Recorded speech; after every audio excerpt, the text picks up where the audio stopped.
बिस्मिल्लाहिर्रहमानिर्रहीम। जी दोस्तों, ये सीरतुल महदी किताब है जो मिर्ज़ा ग़ुलाम कादियानी के बेटे मिर्ज़ा बशीर ने अपने बाप की सीरत और किरदार के ऊपर इसको लिखा। ये मिर्ज़ा ग़ुलाम कादियानी की तस्वीर है जिसने नबूवत का दावा किया। आइए जी, इस किताब के अंदर हम आपको कुछ दिखाते हैं और पढ़ाते हैं।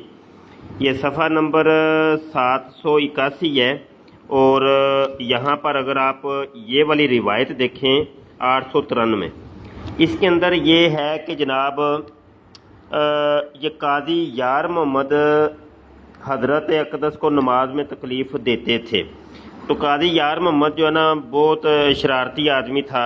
ये मिर्ज़ा ग़ुलाम कादियानी का उम्मती था जो कि मिर्ज़ा ग़ुलाम कादियानी को नमाज के अंदर भी तंग करता था। ये वो ही है कि जिसने इस्लामी कुर्बानी लिखी थी और उसके अंदर लिखा था कि मिर्ज़ा ग़ुलाम कादियानी के ऊपर एक वक़्त ऐसा भी आया कि मिर्ज़ा कादियानी औरत बन गया और यल्लाश ने उसके साथ रजूलियत की ताकत का इज़हार किया और समझने वाले के लिए इशारे काफ़ी है। ये वो ही काजी यार मोहम्मद है। यहाँ पर एक सफ़ा और है, सफ़ा 784 के ऊपर अगर आप जाएँ तो यहाँ पे आप ये रिवायत देखें 903। इसके अंदर भी वो ही शख्स है कि जनाब जो नमाज के अंदर मिर्ज़ा ग़ुलाम कादियानी को तकलीफ़ देता था और मिर्ज़ा ग़ुलाम कादियानी उससे बचता ही रहता, भागता ही रहता कि यार ये जो है ना नमाज के अंदर मुझे तंग करता है। और तंग भी क्या करता था, बस ये ज़रा देख लें आगे कि जिस्म पर नामुनासिब तौर पर हाथ फेर कर तबरुक हासिल करता था।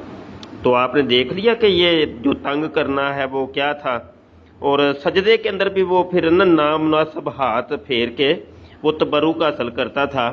अब ये नहीं मुझे समझ आ रही कि ये नामुनासिब हाथ और मुनासिब हाथ, अब ये तो अब आप ही बताएंगे कि ये क्या माजरा के है।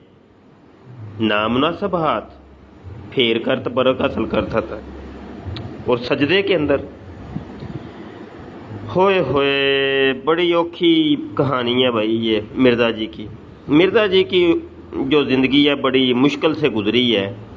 बस वो इन मुरीदों से बचते रहे हैं कि जो नामुनासिब हाथ फेर के तबरुक हासिल करते रहे हैं। तो पता नहीं कौन सी चीज़ तलाश करते थे ये कादी यार मोहम्मद साहब। बहरहाल कोई कादियानी मरज़ई इसके बारे में बताइएगा भाई, ये क्या माजरा क्या था, ये क्या चक्कर क्या था, ये कौन सी रूहानी बात है। ये रूहानी बात हमें भी ज़रा समझाएं। उम्मीद है आप हमें लाजमी बताएंगे। स्काइप के ऊपर आइएगा, यहाँ कमेंट ना करिएगा, आप कमेंट में शुरू हो जाते हैं। बहुत शुक्रिया। अस्सलाम वालेकुम रहमतुल्लाह।